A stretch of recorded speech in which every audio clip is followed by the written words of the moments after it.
The app for everything, mini programs. Because of censorship, WeChat's global ambitions were severely curtailed. That meant for the business to expand, it had to increase its functionality and become the app for everything in China.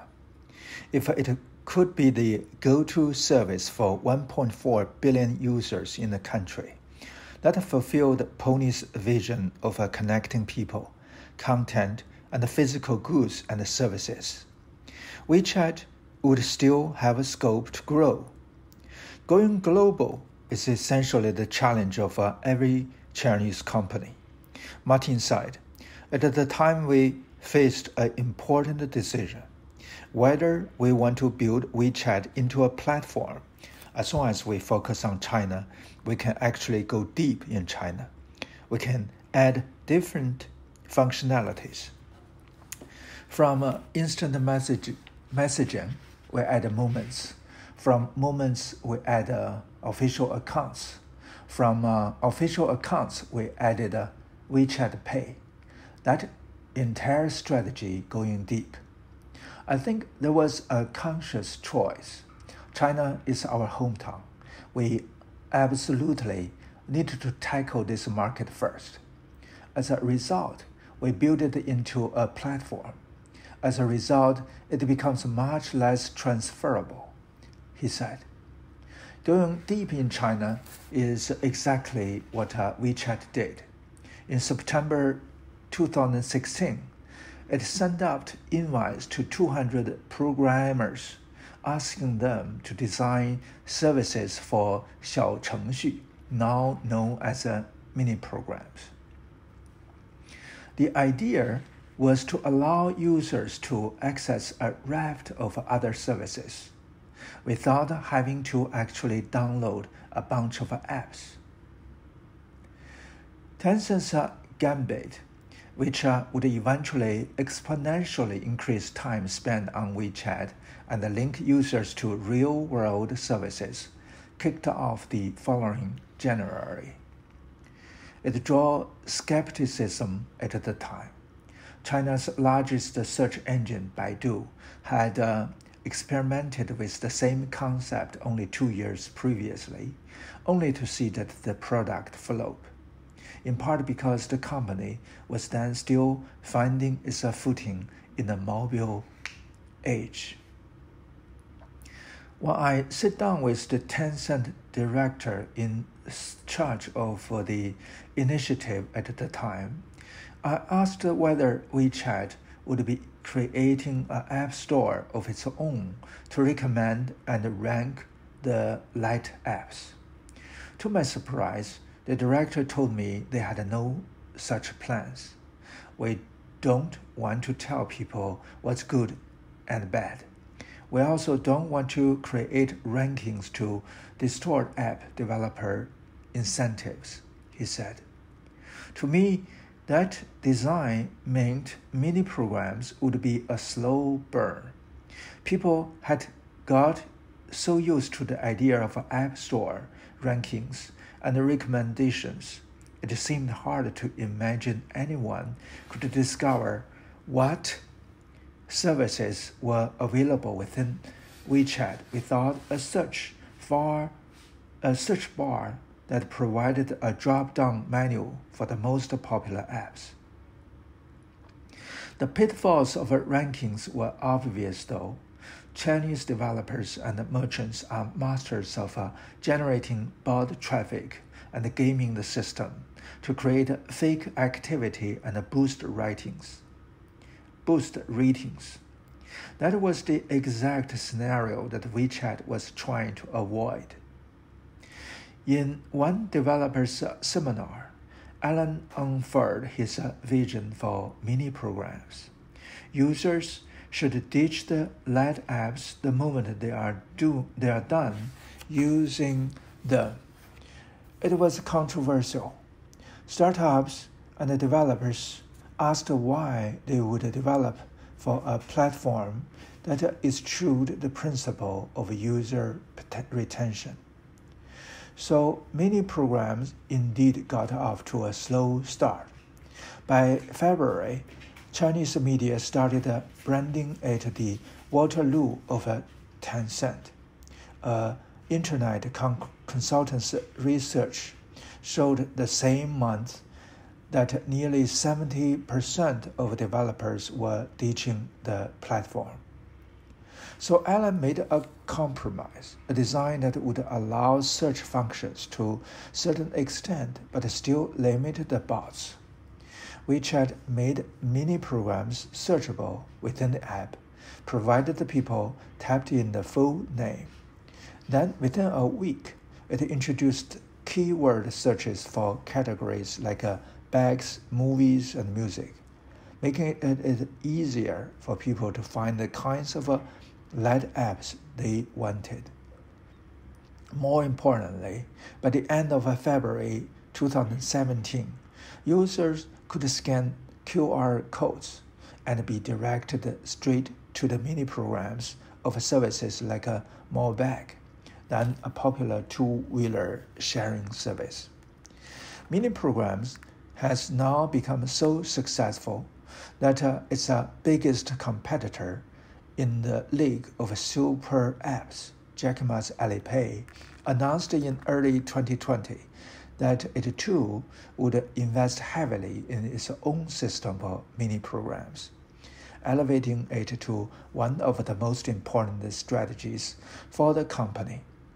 Alipay, which also boasts 1 billion users, saw the threat that WeChat's new platform posed and started copying 3 years ago the same design, though with little traction at the start. In the meantime, WeChat was chipping away at Alipay's market share. Alipay once accounted for the vast majority of online mobile payments in China, thanks to its role as the checkout counter of choice across Alibaba's online malls. But by the third quarter of 2020, its market share was down to 54%. By undercutting Alipay, Tencent was effectively disrupting Alipay itself, gaining access to its arch-foes' customers and their shopping data. The fast-paced evolution of mini programs underscores a key to WeChat's success: upgrade incrementally and move fast. One WeChat employee told me that his team pushes out small changes almost every 3 days, and at its peak, released version upgrades as frequently as every 2 weeks. Momentum really picked up with the introduction of the QR code scanning function. Like most users, I found it most useful to sit down in a diner, scan a code on the table, and start ordering food directly from the restaurant's mini app on WeChat. After the meal, I would pay on the same interface using my WeChat digital wallet.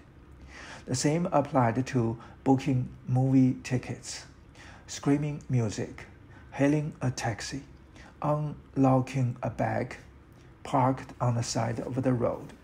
All of a sudden, it didn't seem so necessary, clunky even to use a specific app for every activity in life.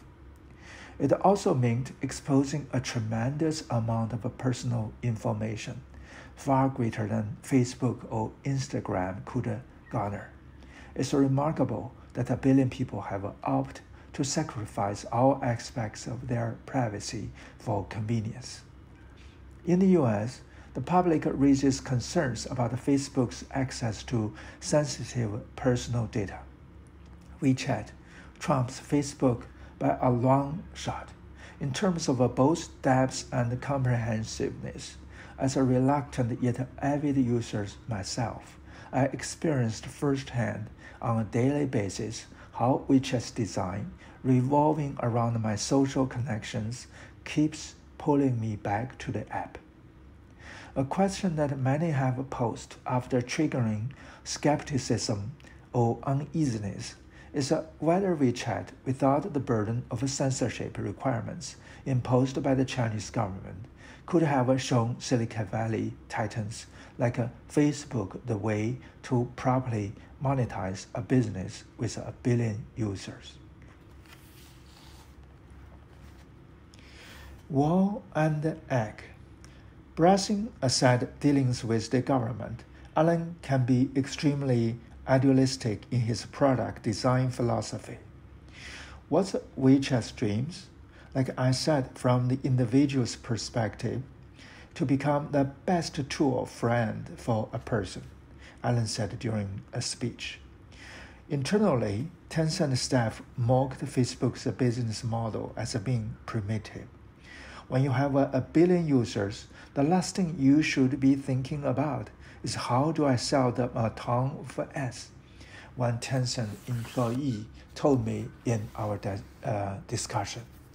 What you should be thinking of instead is how to ensure you keep these users happy so you don't drive them away because you are annoying the hell out of them.